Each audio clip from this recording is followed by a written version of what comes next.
محمد رسول الله والذين معه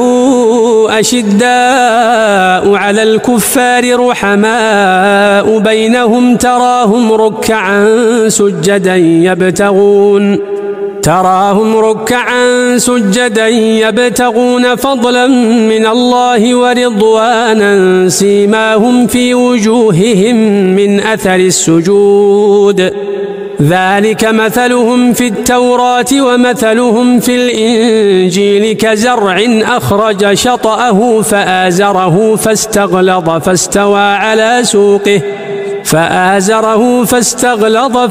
على سوقه يعجب الزراع ليغيظ بهم الكفار وعد الله الذين آمنوا وعملوا الصالحات منهم مغفرة وأجرا عظيما.